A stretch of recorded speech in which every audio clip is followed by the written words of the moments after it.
When I was young, I believed that memory was simple. I thought that if I remembered something clearly, then it must be true.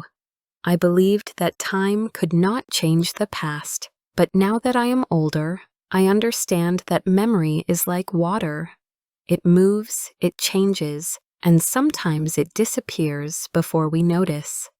My story begins with a letter. A lawyer wrote to tell me that an old friend's mother had left me something in her will. I had not heard that name for almost 40 years. The name opened a door in my mind that I had closed long ago. Her name was Veronica, and she was my friend at university. Or maybe more than that. It is strange how hard it is to find the right word after so much time. At first, I thought it was a mistake. I could not think of any reason why her mother would leave me something. The lawyer said it was a small thing, but I had to come in person to collect it. I waited a few days before replying. I told myself I was busy, but that was not the truth. The truth was that I was afraid. I did not want to remember that time. I had built my life carefully, like a quiet room with closed windows. I did not want the wind of the past to blow in. When I finally went to the lawyer's office, he gave me a letter and a small notebook. The letter was written many years ago by Veronica's mother. It said, "I hope you can forgive me for what happened. I hope you can make peace with the past." The notebook was old and thin, full of handwriting I could not read at first. The name on the first page was someone I once knew, a boy from school. His name was Adrian. My heart felt heavy when I saw it. I had not thought of Adrian for a long time either, but he had been important to me. He had been my closest friend when we were 17. And he was also the one who had loved Veronica after me. I left the office with the notebook in my bag, but I did not open it. I walked slowly through the city. It was cold, but the sky was clear. The sound of buses and people felt distant, like an old film playing behind glass. I thought about the letter, about the mother who had written it, about the people who were no longer here. There was something painful in those names, something unfinished. When I reached home, I placed the notebook on my kitchen table and made tea. I told myself I would only look at it for a moment, but I read the first page and I could not stop. Adrian's handwriting was neat and calm. He had written about time, memory, and responsibility. He had always been clever, far cleverer than I was. He wrote that when we make a choice, we create a future we cannot control. He wrote about actions and consequences, about how people carry the results of what they do without knowing it. I did not understand everything, but I understood that he was writing these thoughts not long before he died. Adrian had taken his own life when he was 22. Remember reading about it in the newspaper many years ago, but I did not know why it happened. Now, holding his notebook, I wondered if I had ever known him at all. Before we continue, I would love to know something about you. Where are you listening from? Which city or country are you in? Share it in the comments. And if you enjoy stories like this, please subscribe to hear a new one every week. Your support helps these stories reach more learners around the world. That evening, I could not sleep. The letter and the notebook seemed to speak quietly to me from the table. I kept remembering small details from that time.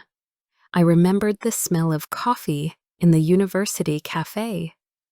I remembered the way Veronica used to twist her hair when she was thinking. I remembered the sound of Adrian's voice when he talked about philosophy and history. But memory is not a film we can replay. It is a story we keep rewriting, and sometimes we rewrite it to protect ourselves. I began to wonder if the story I had told myself for 40 years was true. Back then, I had been an ordinary student. I liked to read, but I did not have strong ideas like Adrian. He was serious and quiet. People respected him because he seemed older than the rest of us. I met Veronica at a party. She was beautiful, intelligent, and difficult to understand. We were together for a few months, but our relationship was full of silence. She never said what she felt. Sometimes I thought she liked me, and sometimes I thought she hated me. When we broke up, I felt angry but also free. Soon after that, Adrian started to see her. I pretended that it did not matter, but it did. It hurt more than I wanted to admit. After they got together, I wrote a letter to them. I do not remember everything I said, but I know it was cruel. I was jealous, and I wanted to make them feel guilty. I wrote things I would be ashamed to say now. I said that Adrian was foolish to trust her.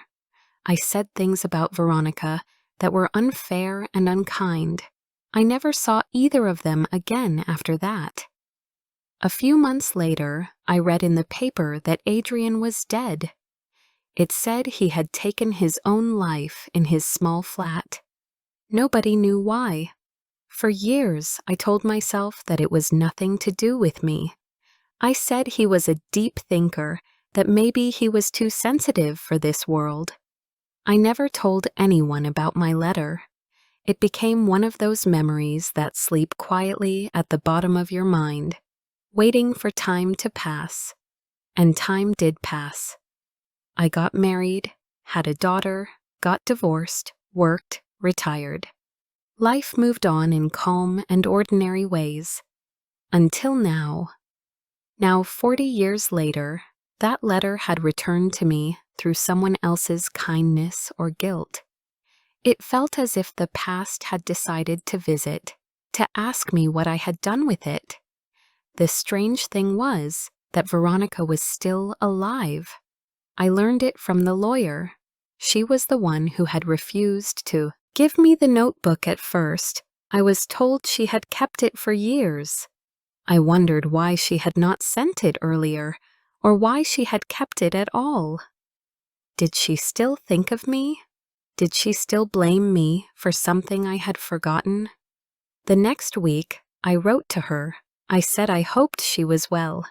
I thanked her for keeping the notebook safe. I asked if we could meet to talk about what happened. I tried to sound calm, but my hands shook while I typed the message. For days there was no reply. Then one morning, her answer arrived. It was only one sentence. It said, "You still do not understand, do you?" I read the words again and again. What was it that I did not understand? Her message made me feel smaller, like a student again, lost in the same confusion as before. That night, I went through my old things. I found a box of letters, photographs, and postcards from that time. There was a picture of us standing near the river at university. I looked young and careless. She looked away from the camera, half smiling. It was strange how much you can see when you look back with new eyes. In that photo, I could see a distance that I had not noticed before. I thought she was shy, but maybe she was already leaving. Maybe she was already looking for something more honest than what I could give her. I went to bed late, but my mind stayed awake. I thought of Adrian, of his calm way of speak, his quiet jokes, his careful thinking. I wondered if he had written something about me in that notebook, something that could explain the truth. I wanted to believe that I had been a small part of his story, not the reason for his end. But what if I was wrong? What if the words I had written long ago had followed him like a shadow he could not escape?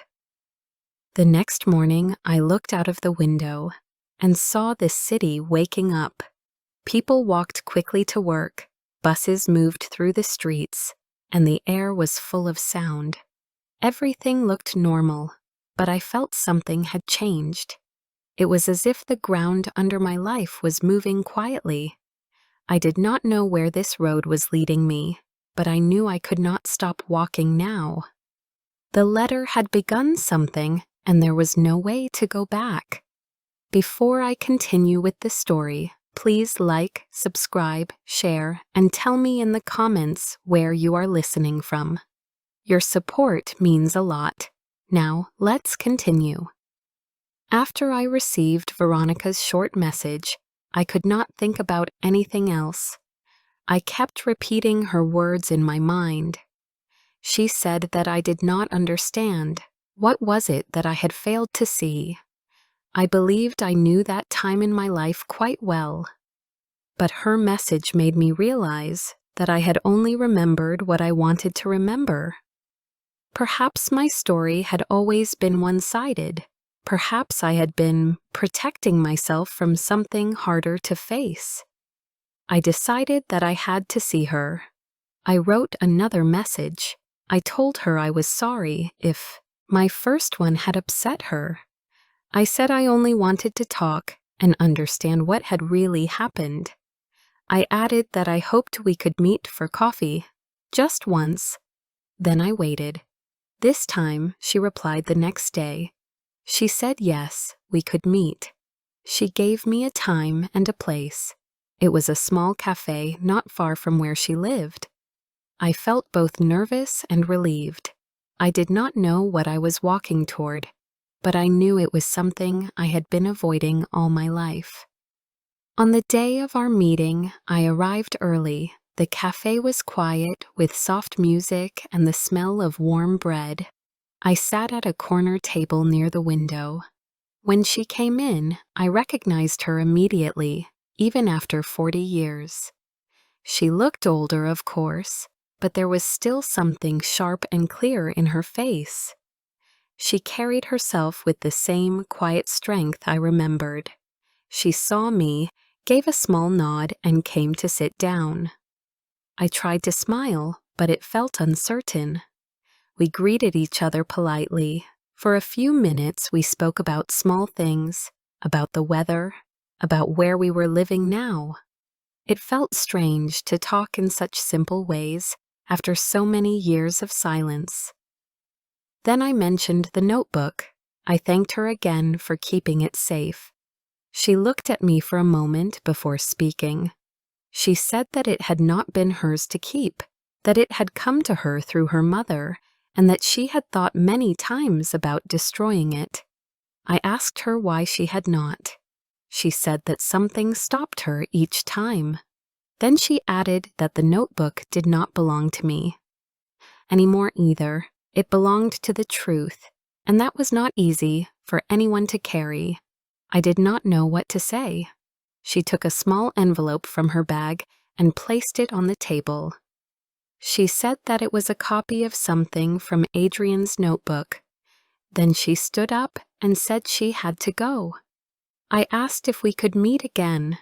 She only said, "There is nothing more to say," and walked out of the cafe. I sat there for a long time after she left. The envelope felt heavy in my hand. When I opened it, I found a few pages written in Adrian's careful handwriting. The first few lines were about responsibility and love. He had written that love is not simple, and that sometimes kindness can become cruelty when people do not understand each other. At the bottom of the page, there was a note to Veronica's mother. It said, "Thank you for your advice. I believe you were right." There was also a line that mentioned a child. I felt confused. I did not remember any child in our story. I walked home slowly, trying to make sense of what I had read. That night, I looked again at the pages. The words seemed calm, but I felt that something was missing. There were gaps in the story that I could not fill. I wrote another message to Veronica, asking her about the child, but she did not reply. Days passed. My thoughts began to turn in circles. What if my letter all those years ago had caused something terrible? What if my anger had pushed events in a direction I never imagined? I remembered that Veronica's mother had written to me after Adrian died. The letter had been kind and gentle. She said she was sorry for my loss. I had thought that was strange at the time because she did not know me well. Now I began to wonder if there had been something more behind her words. Why would she have felt guilty? What had she done that needed forgiveness? I decided to find out more. I looked through old papers and old addresses. I found the number of the small village where Veronica's mother had lived before she died. I took a train there one morning. The journey was quiet and slow. The countryside looked peaceful, but my mind was full of noise. When I arrived, I walked to the small house. The garden was overgrown, and the windows were closed. A woman next door told me that the house had been empty for years. She said the old lady had been kind but lonely. She had a daughter who visited sometimes, and a young man who came once long ago, but then disappeared. I thanked her and walked to the small church nearby. I sat on a bench under a tree. For a long time, I watched the light move through the leaves. I thought of the past and how many small moments I had forgotten. I thought of Adrian, of his careful words, his smile, his quiet nature. I tried to imagine him in that house, visiting the woman who had once been Veronica's mother. What had they talked about? Why had she given him advice? And what did that have to do with a child? When I returned home, I opened the notebook again. There was something new I noticed this time. On one page, Adrian had written a list of names and small notes beside them. I recognized my name, Veronica's, and the names of her parents. Next to her mother's name, there was a symbol that looked like a circle. Next to Veronica's, there was a small line that looked like a connection. And then below those names was one more I had never seen before, a name with the same family name as Veronica's mother. It was the name of a child with the letter A next to it. My heart beat faster.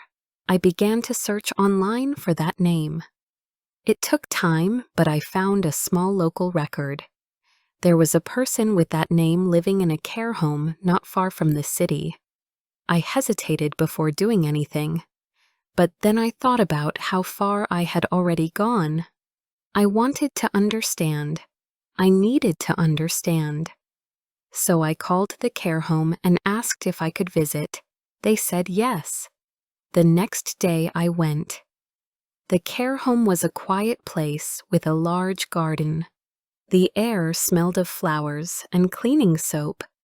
A kind woman at the reception led me to a small room.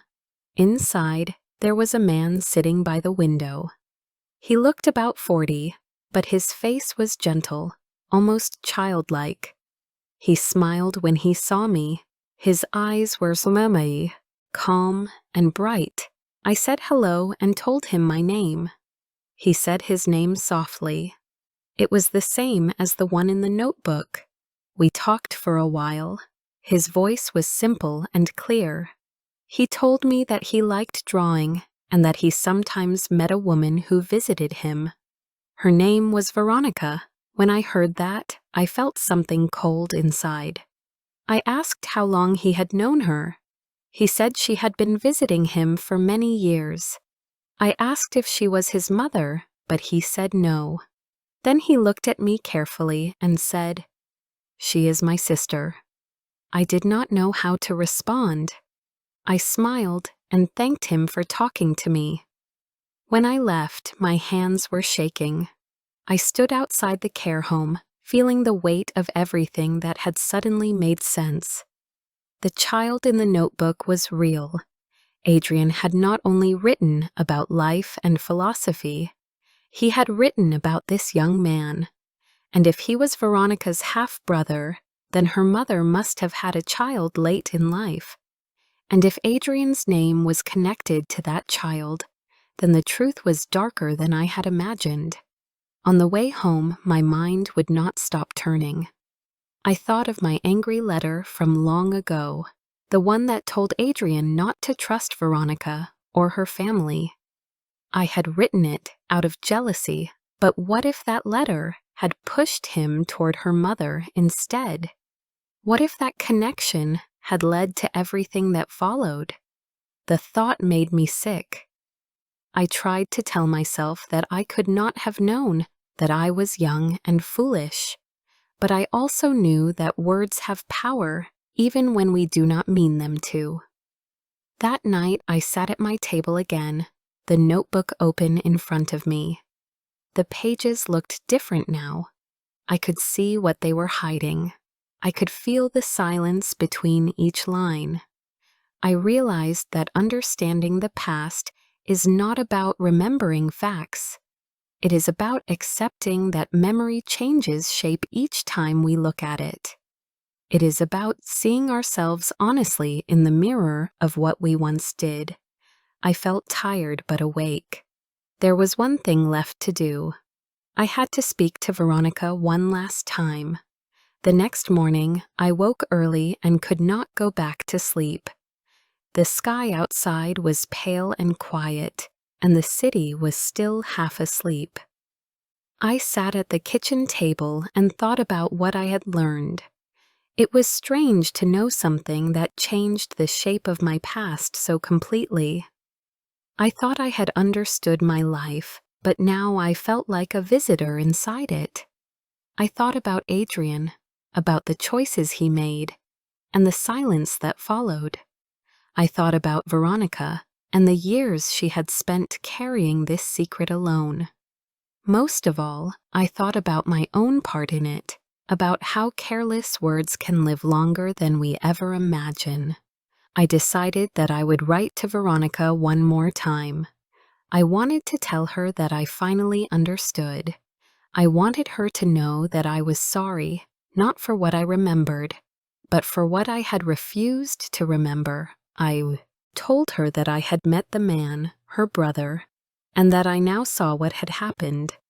I said that I knew the truth was difficult, but that truth was better than confusion. I told her that I did not need her forgiveness. I only wanted peace for both of us. When I finished writing, I felt tired but lighter, as if I had finally taken a stone out of my chest. She did not answer for several days. I tried not to wait, but every morning when I opened my computer, I looked for her name. Then one afternoon, her reply arrived. It was short, only a few lines. She wrote that she was glad I had gone to meet him, that perhaps now I could stop searching for something that was not mine to find. She said that she did not blame me, but that it had taken her a long time to stop blaming herself. At the end of the message, she wrote one more sentence that stayed with me. She said, "You never understood how your words could hurt, but at least now you see where they landed." After reading her message, I sat for a long time without moving. I looked around my room. The walls were covered with photographs of my daughter, my travels, small moments that looked peaceful, but behind them I felt the presence of my younger self, the girl who had written that cruel letter. I tried to remember what she had been thinking. She had been proud and jealous, but also frightened of being forgotten. She had wanted to make others feel the pain she could not control.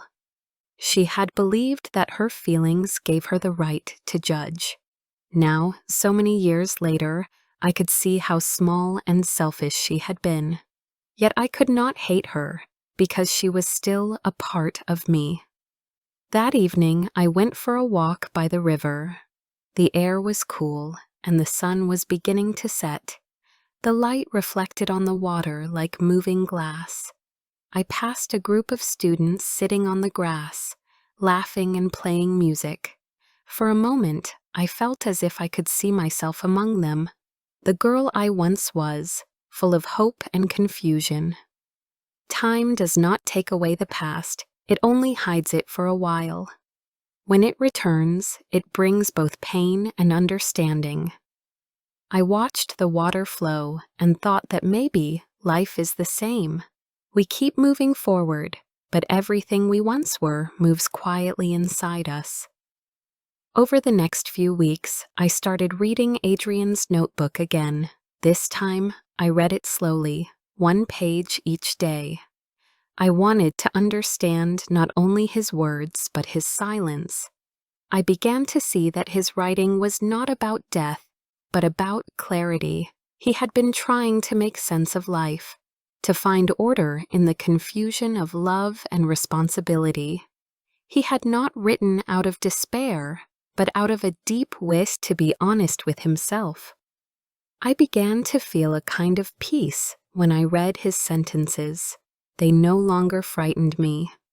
They felt like a hand reaching out from the past, not to accuse, but to remind me that all lives are connected. One day, while reading, I found a sentence I had not noticed before. It said, "We live by what we believe, but we die by what we cannot forget." I read it again and again. It felt like something he had written for both of us. I had spent my whole life believing that I was a kind and harmless person, but I had also carried a quiet guilt, something I could not name until now. Memory had protected me from it, but memory is never complete. I realized that the mind often chooses the softer version of the past, the version we can live with. The truth only comes when we are ready to face it. A week later, I decided to visit the care home again. I wanted to see the man, Veronica's brother. I wanted to say something, even if he would not understand. When I arrived, he was sitting in the same chair by the window. He looked happy to see me. He said that Veronica had come the day before and brought him some of his drawings. He showed me a picture he had made of a tree beside a house. The lines were simple, but the feeling in it was strong. He said it was their mother's old house. I told him it was beautiful. He smiled and said, "I remember the light in the kitchen." His words were gentle, but they filled me with emotion. I thanked him and said goodbye. When I left the care home, I felt both sad and peaceful. The truth had been hard to face, but now it was no longer heavy. I understood that understanding the past does not mean changing it. It means learning how to live with it. I had carried my guilt like a hidden stone for too long. Now it was lighter, not because I was forgiven, but because I had finally seen it clearly. In the following months, I began to write again. Not letters, but small reflections, small pieces of memory. I wrote about time, about mistakes, about how people leave and yet stay with us. I wrote for myself, not for anyone else. I did not need others to read or approve it. Writing became a way to speak with the parts of me that were still young and confused. I began to feel close to them, not angry anymore. They were only trying to live, just as I was now. One afternoon, I walked to the same cafe where I had met Veronica. The place was busier this time. I ordered tea and sat by the window again. I watched people come and go. Some were young and full of laughter. Others looked tired, carrying the weight of their own histories. I thought about how every person is a collection of their memories, their regrets, and their hopes. We live surrounded by invisible stories that shape us. The difference between remembering and understanding is what makes us human. When I left the cafe, I passed a small bookstore. In the window, there was a sign that said, second-hand books with long memories. I smiled at that. I went inside and bought a small notebook with a red cover. When I returned home, I wrote the first line. Every story begins twice, once when it happens, and once when we remember it. I knew then that this was my way forward. I would keep writing, keep remembering, but without fear. As the months turned into a year, I saw life more simply. I spoke with my daughter more often. I told her things about my youth that I had never shared before. She listened with kindness. Sometimes she laughed, sometimes she looked sad. She said she was surprised by how human I sounded. I told her that we all become more real when we stop pretending that our memories are perfect. We are made of errors and corrections. We are shaped not only by what we do, but also by what we learn too late. Now, as I look back on everything, I no longer feel the sharp pain of guilt. It has turned into something softer, like a scar that no longer hurts, but still reminds you of where you have been. I understand now that endings are never sudden. They grow slowly, like evening light fading from a room. What we call an ending is often just the moment we finally see what has always been there. That is what this story has been for me, not a tragedy, not a confession, but a kind of awakening. Sometimes I still dream of Adrian and Veronica. In my dreams, we are all sitting by the river at university. The sun is bright, and we are laughing. Then Adrian stands up, turns to me, and says, "You see, memory is only a way of keeping the story alive." I smile in my sleep because now I understand what he meant. The story never ends. It only waits for us to see it clearly. And that is how my story ends, not with regret, but with quiet acceptance. I have learned that memory is not about holding on to the past. It is about learning how to let it rest and how to live in peace with what we finally remember. If you liked my story, please like, comment, and share.